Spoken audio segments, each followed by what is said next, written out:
یا انسلٹ اس کی بےعزتی کرنے سے. belittling of character behind one's backs, even if whatever said is true, provided the motive evil. کہ کسی کو چھوٹا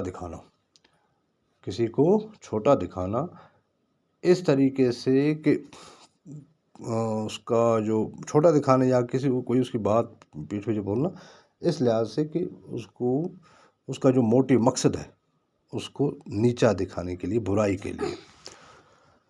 Further, the Prophet Muhammad sallallahu alaihi wasallam, peace be upon him, said that the similitude of a person indulges in backbiting is to a man who has eaten the flesh of his dead brother.